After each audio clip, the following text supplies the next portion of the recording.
Hello friends, welcome to P Learning Tech. My name is Alok Pandey. Here we are going to discuss about the most important topic, that is introduction to H parameters that belongs to electronics devices and circuits. हम लोग EDC subject के पूरे chapters को इस playlist में cover करेंगे और मेरे इस लेसन में मैं आपको इंट्रोडक्शन टू एच पैरामीटर के बारे में बताऊंगा और प्रयास करूंगा कि आप सबको हमारी इसी लेसन के पढ़ने के दौरान ही जितने भी पॉइंट्स बताऊं वो सब याद भी हो जाएं। ठीक है, तो आप हमारे साथ कोऑर्डिनेट कीजिए और समझने का प्रयास कीजिए। तो चलते हैं अपने लेसन की तरफ, जिसमें हम लोग एच पैरामीटर के बेसिक्स के बारे में पढ़ेंगे। ये ट्रांजिस्टर से बिलोंग्स है, लेकिन यहाँ पर हम बेसिक उसका समझेंगे पहले कि एच पैरामीटर को हम यूज़ क्यों करते हैं। उसके बाद नेक्स्ट वीडियो जो हमारी आएगी इसी प्लेलिस्ट के अंतर्गत, उसमें मैं आपको ट्रांजिस्टर से संबंधित एच पैरामीटर्स के बारे में बताऊंगा। तो ये मैं मान के चलूँगा कि आपको ट्रांजिस्टर के बेसिक्स आते हैं, जो कि आपने ईसीडी में पढ़ रखे हैं। यदि आपको ईसीडी में ट्रांजिस्टर के बेसिक्स में कोई दिक्कत हो तो आप बताइएगा, मैं फिर से एक नया प्लेलिस्ट बना के इस सीडी को भी कवर करने का प्रयास करूंगा और अब ट्रांजिस्टर फिर से बताऊंगा। तो आइए समझते हैं कि एच पैरामीटर्स क्या होते हैं। Introduction to H parameter. यहाँ पर एच कहने का तात्पर्य हाइब्रिड से है। हाइब्रिड मीन्स होता है मिक्स्ड, यानी कि मिले जुले। प्रायः हम लोग एच पैरामीटर पढ़ते हैं क्योंकि ये बहुत इंपॉर्टेंट है आपके सब्जेक्ट के दृष्टिकोण से। तो हाइब्रिड एच पैरामीटर पढ़ने का रीज़न क्या है? प्रायः हम लोग देखते हैं जो इंडस्ट्रीज़ हैं बहुत बड़ी बड़ी जो ट्रांजिस्टर्स को बनाती है वो एच पैरामीटर के रूप में भी स्पेसिफाई करती हैं, और यह एक तरीका ही होता है। ठीक है, इसमें क्या होता है कि एच पैरामीटर में जो होता है उसकी अलग अलग इकाइयाँ यूनिट्स होती हैं हर एक पैरामीटर की। ठीक है, और पैरामीटर डिफाइन करने से ट्रांजिस्टर के प्रत्येक चीज़ के बारे में छोटी से छोटी चीज़ की नॉलेज हमें अच्छे तरीके से रहती है। और इसमें क्या होता है, यहाँ पर हम केवल आपको एच पैरामीटर के बारे में बता रहे हैं कि एच पैरामीटर एक्चुअल में होता क्या है। तो इसका यूज़ हम करते हैं एनालाइज टू पोर्ट नेटवर्क। इसका यूज़ हम टू पोर्ट नेटवर्क का एनालाइजेशन करने में करते हैं, यानी दो पोर्ट नेटवर्क कोई हो उसका हम विश्लेषण करने के लिए करते हैं। जैसे एक मैंने इसे ब्लैक बॉक्स भी बोलते हैं, यहाँ अंदर जो है जिसमें टू पोर्ट नेटवर्क लगा होता है उसे हम ब्लैक बॉक्स भी बोलते हैं। तो एक टू पोर्ट नेटवर्क टीपीएन मतलब होता है टू पोर्ट नेटवर्क। इसको मैंने अपनी भाषा में छोटे भाषा में लिखा है। इसके इनपुट पर मान लिया इनपुट वोल्टेज V1 है तथा इनपुट करंट I1 है। यहाँ पर इस साइड करंट I2 तथा आउटपुट वोल्टेज V2 है। तो इस कंडीशन में हम इसका विश्लेषण कैसे करते हैं?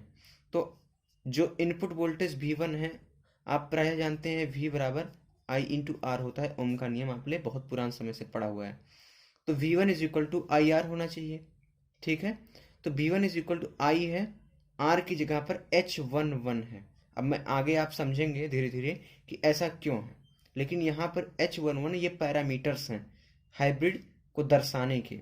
ठीक है, तो H11 into I1 plus H12 into V2 बराबर V1 होता है, तथा I2 बराबर यानी ये I2 बराबर H21 I1 plus H22 V2। समझने का प्रयास कीजिए, मैं आपको तरीका बताता हूँ याद करने का। V1 इस साइड V1 है, इस साइड I1 और V2। I1 I1 और V2 हर जगह है, जो कि क्या है, I1 और V2 इंडिपेंडेंट वेरिएबल है, ये किसी पर डिपेंडेंट नहीं है। जबकि V1 और I2 I1 और V2 पर डिपेंड कर रहा है, इस रीजन से ये एक डिपेंडेंट वेरिएबल है।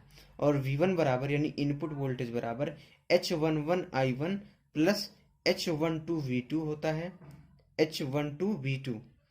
फिर I2 बराबर H21 I1 plus H22 V2। ठीक है, अब यहाँ पर यदि, चूंकि ये दो क्वेश्चन तो हमने प्राप्त कर लिया, लेकिन यदि V2 का मान हम जीरो कर दें, यानी आउटपुट को शॉर्ट सर्किट कर दें।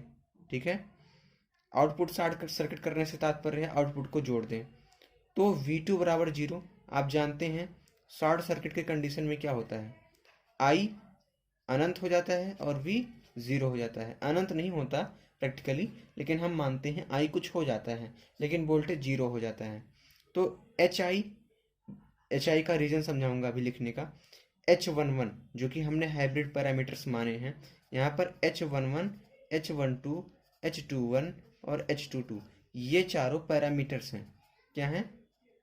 पैरामीटर्स हैं, जो कि इसी के रीजन के नाते हम इसे हाइब्रिड पैरामीटर्स कहते हैं।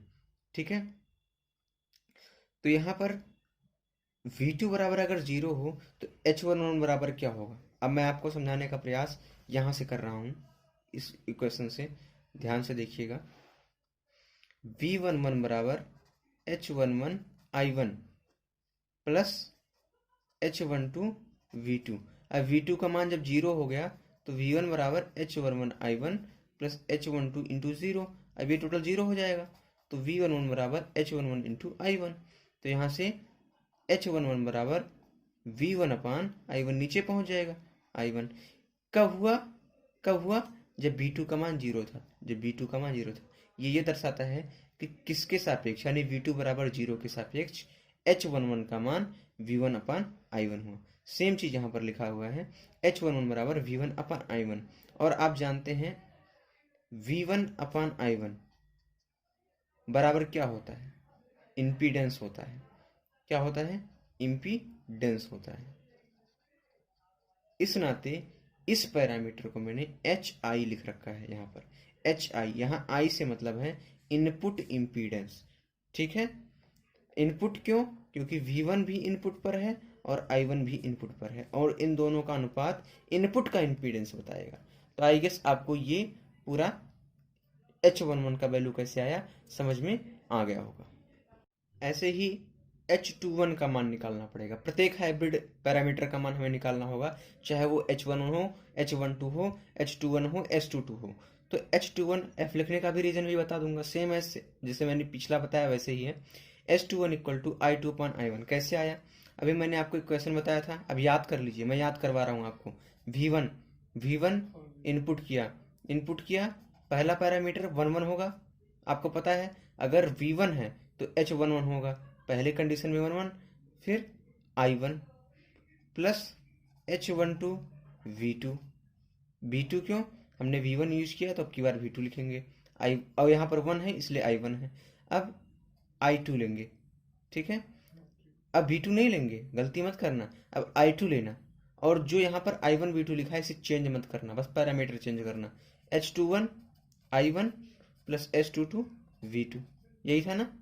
यही दोनों इक्वेशन थी। सबसे इंपॉर्टेंट इक्वेशन, इन्हें भूलना नहीं है। अब यहाँ पर मैंने क्या कहा?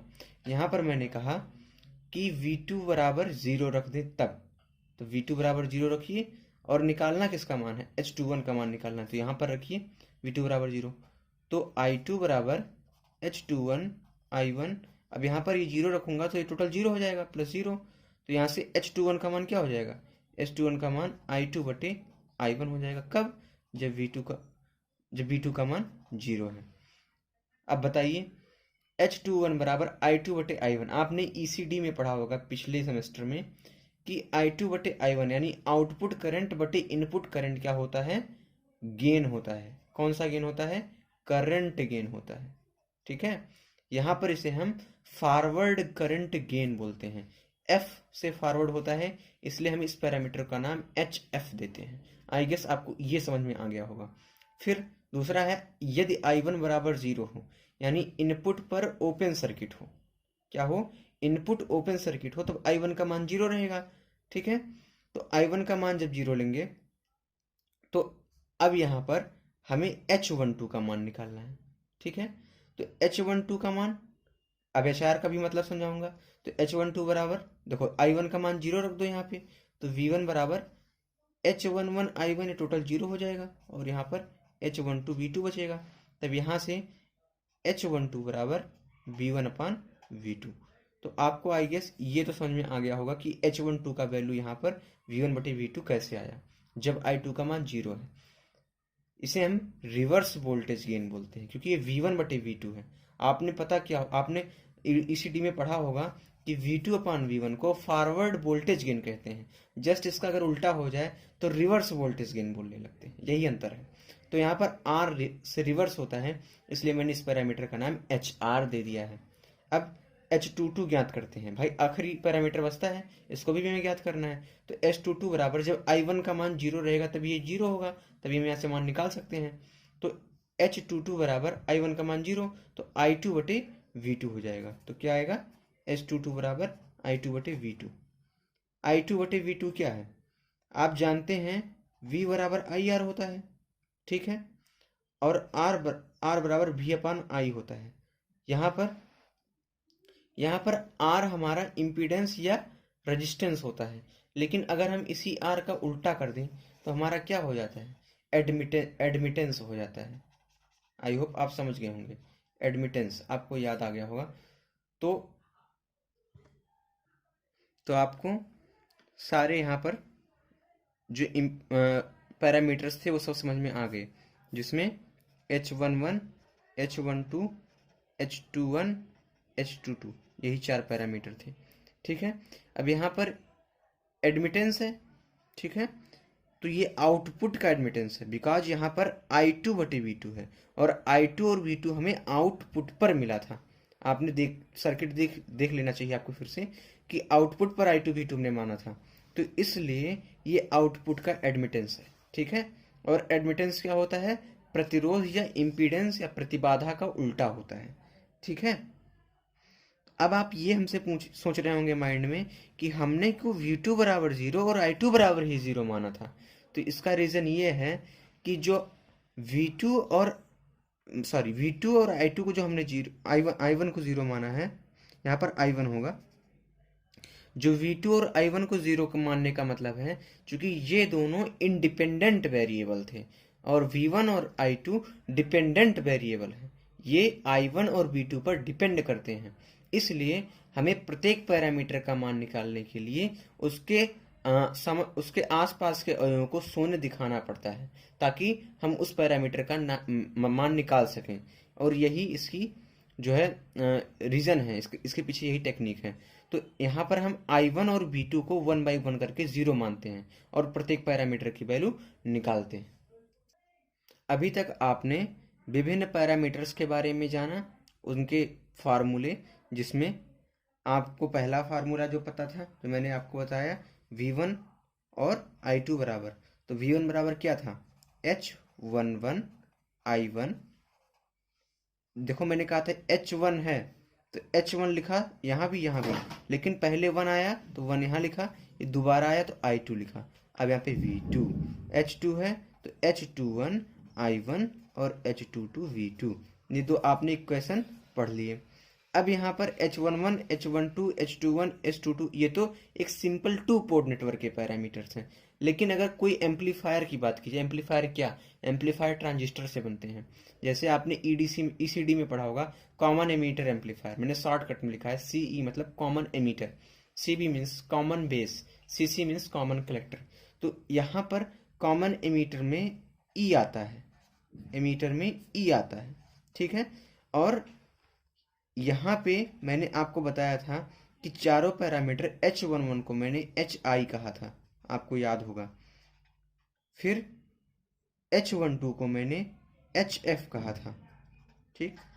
उसके बाद में मैं फिर से लिखता हूँ, H1 को HI को H11, फिर HF कहा था H12 को, HR कहा था H21 को और HO कहा था H22 को। अब ये अगर कॉमन एमीटर के लिए बात किया जाए तो एमीटर के लिए E आगे आता है तो यहाँ पर E लगा दो, FE RE OE। अब ये पैरामीटर्स किसके हो गए, कॉमन एमीटर एम्पलीफायर के हो गए। सेम एज अगर बेस का बात करते तो E की जगह पर B लगा दो, HIB HFB HRB HOB, same as यहाँ लिखा है। कॉमन एमीटर के लिए जो पैरामीटर्स होंगे वो HIE HFE HRE HOE, फिर बेस के लिए B लगा दो, कलेक्टर के लिए C लगा दो। तो आई गेस आपको पैरामीटर्स के बेसिक पता चले होंगे। अभी मैं आपको ये पैरामीटर्स ट्रांजिस्टर पर कैसे अप्लाइड होंगे और उनके विभिन्न पैरामीटर्स के हिसाब से हम गेन वगैरह का मान निकालेंगे तो मैं आपको नेक्स्ट वीडियो में बताऊंगा। आई होप आपको पूरा H पैरामीटर समझ में आ गया होगा। तो हमारे चैनल को सब्सक्राइब कीजिए और शेयर करना ना भूलिए, और जो आपके कमेंट्स हैं वो ज़रूर लिखिए क्योंकि हमें आपके व्यू जानना बहुत ज़रूरी है, ठीक है। तो आई होप आपको ये वीडियो पसंद आया होगा। Thanks for watching.